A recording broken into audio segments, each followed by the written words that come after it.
5. Su verdadero origen. Imágenes paganas, dinero derrochado, infiltración del paganismo dentro de la iglesia, escándalos sexuales y muchas atrocidades hemos visto hasta ahora. Todo esto tiene una raíz. Por esto, en nuestra quinta evidencia abordaremos la real historia de la Iglesia Católica. Veremos sus inicios. ¿Fue realmente Cristo su fundador? ¿Fue Pedro el primer papa como lo afirma la Iglesia Católica? También veremos, a la luz de la historia, cómo la Iglesia cristiana se mezcló con el paganismo romano, dando como resultado la Iglesia Católica, Apostólica y Romana. Todas estas pruebas y muchas más veremos con el fin de que sus ojos sean abiertos. Sin más preámbulos, por favor, acompáñenos a nuestra quinta evidencia. Durante muchos años nos han engañado diciéndonos que el fundador de la Iglesia Católica es Jesucristo, pero esto es totalmente falso. Les hago una pregunta. ¿En qué se parece la Iglesia Católica a la Iglesia de Jesucristo y sus apóstoles? Cuando Jesucristo no dejó ni sotana, ni celibato, ni culto a las imágenes, ni incienso, ni medallitas, ni rosarios, ni veladoras, ni agua bendita, ni procesiones, ni catedrales, ni rosarios, ni coronas como las tienen los papas. En el primer siglo, la verdadera Iglesia de Jesucristo fue perseguida por muchos emperadores romanos como Nerón, Diocleciano y Calígula. Los cristianos eran quemados, crucificados y torturados hasta que apareció Constantino, emperador romano, que en una lucha contra Magencio experimentó una visión de una cruz egipcia y un mensaje que decía: por este signo vencerás. Esta visión no significa que realmente hubiera provenido del Dios de los cielos, pero de aquí sí nació la veneración y la adoración a la cruz. ¿Se acuerdan ustedes de esta oración? Oh Santa Cruz de Jesucristo, y finalizaba pidiéndole a la cruz de Jesucristo. Pues los cristianos somos adoradores de Jesucristo y no de la cruz de Jesucristo. De aquí aparecieron los crucianos. Luego de esto, Constantino mandó a poner cruces en sus escudos de sus soldados y ganó la batalla, consolidándose así como supremo emperador. En el año 312, después de Jesucristo, Constantino hizo un edicto en el cual le decía a los cristianos que salieran de sus escondites porque los cristianos eran perseguidos, y les dijo: cristianos, salgan, que yo me convierto al cristianismo. Lo que hizo Constantino fue unir el paganismo y la religión pagana con el cristianismo.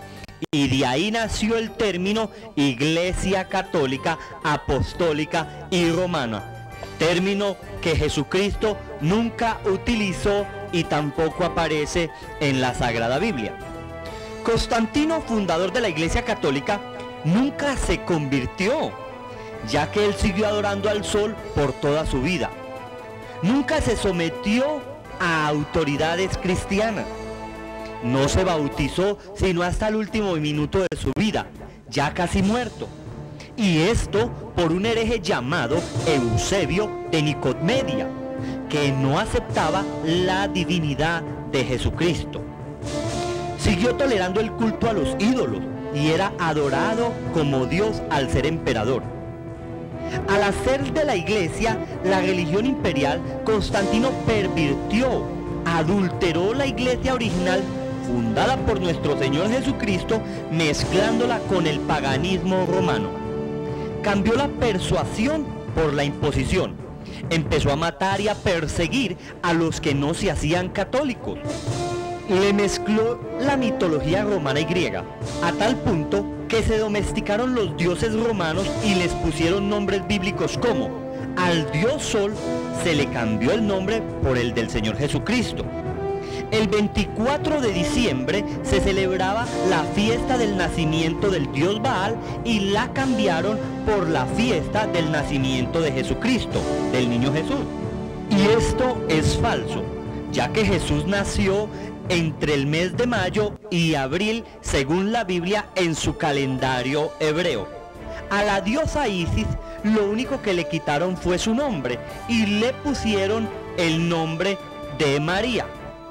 O sea, dejaron las estatuas y los ídolos de su mitología griega y lo único que hicieron fue cambiarle nombres por nombres de la cristiandad. La adoración a los huesos y a los muertos la cambiaron por las reliquias a los santos y la adoración a los santos. Las sotanas, las hostias, el incienso, las mitras, las tonsuras, solo viene del sacerdocio pagano romano. Esto no viene del judaísmo o del cristianismo. Cabe notar que un santo de la Iglesia Católica llamado San Agustín, en uno de sus escritos habla de la mezcla y de la mutación de estas cosas paganas con el verdadero cristianismo y lo refutaba. Sin embargo, no le prestaron atención. También se sabe que a la persona se le hacía repetir un credo y ya era aceptada como católica, sin mostrar cambio de vida ni frutos dignos de arrepentimiento. Hay algo muy interesante y es la utilización del latín como idioma oficial de la Iglesia Católica. Varias letras del latín tienen un valor numérico. Por ejemplo, la I tiene el valor de 1, la B y la U tienen el valor de 5, la X tienen el valor de 10, la L de 50, la C de 100 y la D de 500. Sumando todo esto da como resultado 666, el número de la bestia de Apocalipsis. El nombre de vicario o el título de Vicarius Filii Dei es el título que reciben los papas. Tomando estas letras y poniéndoles el valor numérico del latín, da como resultado 666. Dus cleri, que significa el capitán del clero, sumándolos da como resultado 666. Ludovicus, que significa vicario de la corte romana, todos estos son títulos de la jerarquía romana, sumándolos da como resultado 666. ¿Qué le parece a usted esto? ¿Cree que es pura coincidencia? Con estas pruebas irrefutables, vemos que no fue Jesucristo el fundador de la Iglesia Católica Apostólica y Romana, sino un pagano romano llamado Constantino, que lo único que hizo fue pervertir lo que Cristo había dejado. Otro asunto con el cual siempre nos han engañado es en el que se nos asegura que Pedro fue el primer papa y el fundamento de la Iglesia Católica.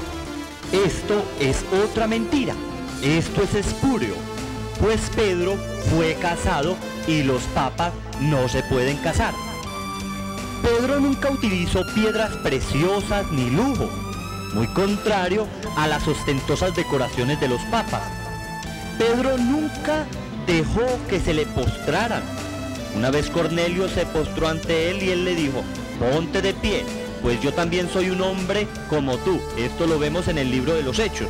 Muy contrario a las reverencias, honores y postraciones que le hacen a los papas. Según el libro de los Hechos y Gálatas, Pedro no era la columna como lo afirma la Iglesia Católica, sino Jacobo, o sea, Santiago.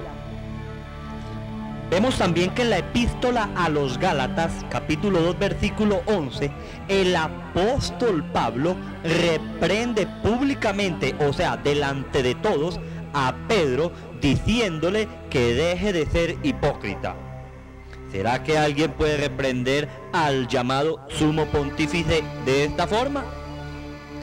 A Pedro nadie le llamó Santo Padre ni Papa.